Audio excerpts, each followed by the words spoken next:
आज की कहानी है घमंडी बुद्धिमान। एक बिजनेसमैन था। वह बहुत बुद्धिमान था। उसका आईक्यू लेवल किसी बड़े वैज्ञानिक जितना था। लेकिन यह बिजनेसमैन अपनी बुद्धि पर, अपनी होशियारी पर बहुत घमंड करता था। इतना घमंड कि वह सामने वालों को अपने आगे कुछ समझता ही नहीं था। जब भी वो किसी व्यक्ति से बात करता तो उसके शब्दों में, उसके व्यवहार में, उसकी बॉडी लैंग्वेज में घमंड साफ साफ दिखाई देता था।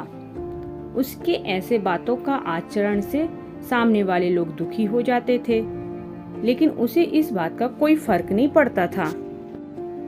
उसका बिजनेस अच्छा चलता था, फिर भी वो हमेशा दिमाग लगाकर इस बात की फिराक में रहता था कि कैसे वह कम से कम समय में बेशुमार दौलत कमा पाए। एक ब्राह्मण इस बिजनेसमैन का स्कूल टाइम से मित्र था।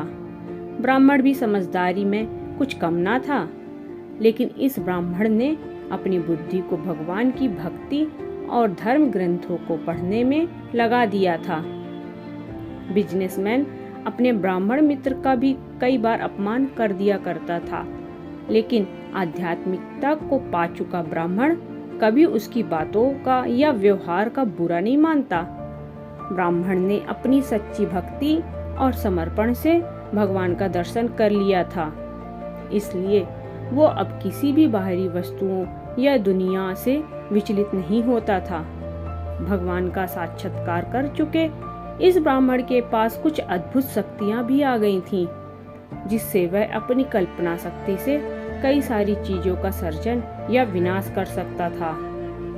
जब बिजनेसमैन को इस बात की खबर हुई तो उसने अपने ब्राह्मण दोस्त की शक्तियों का फायदा उठाने का सोचा।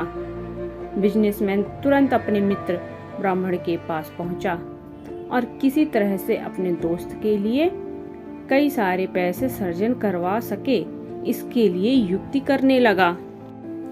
बिजनेसमैन ने अपने दोस्त से कहा, मुझे भगवान की सीमाओं के बारे में बताओ और वो क्या क्या कर सकते हैं, इसके बारे में जानकारी दो।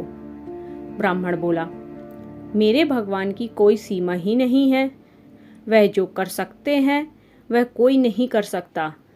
उनके लिए पूरा समंदर एक बूंद समान है, पूरा हिमालय एक कण समान है, हजारों वर्ष एक मिनट के समान है और करोड़ों रुपए एक रुपए के समान है।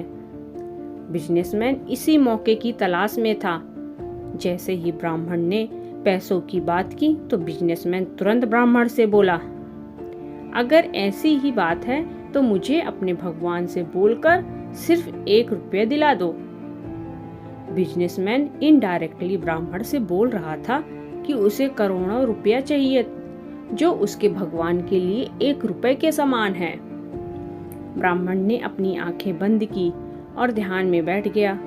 कुछ सेकंड बाद ब्राह्मण ने आंखें खोली और अपने बिजनेसमैन मित्र से बोला, भगवान तुम्हें 1 रुपया देने के लिए तैयार है, बस उन्होंने तुम्हें सिर्फ 1 मिनट इंतजार करने के लिए कहा है। इस तरह से अपने आप को बहुत बड़ा 30 मार खान समझ रहे बिजनेसमैन को उसके मित्र ब्राह्मण ने उसी के तरीके से मात दे दी, क्योंकि भगवान के लिए करोड़ों रुपयों का मूल्य 1 रुपए है तो हजारों सालों का मूल्य भी 1 मिनट की ही है। इस तरह से अगर बिजनेसमैन को करोड़ों रुपए चाहिए तो उसे हजारों साल इंतजार करना पड़ेगा। दोस्तों, हमारे आसपास आपको ऐसे कई लोग मिल जाएंगे जिन्हें अपनी बुद्धि पर, अपनी कला पर, अपनी सुंदरता पर या फिर भगवान द्वारा मिली किसी भी वस्तु पर बहुत घमंड हो जाता है, लेकिन वह लोग यह भूल जाते हैं कि घमंड तो रावण का भी नहीं चला था, उनका कैसे चलेगा। धन्यवाद।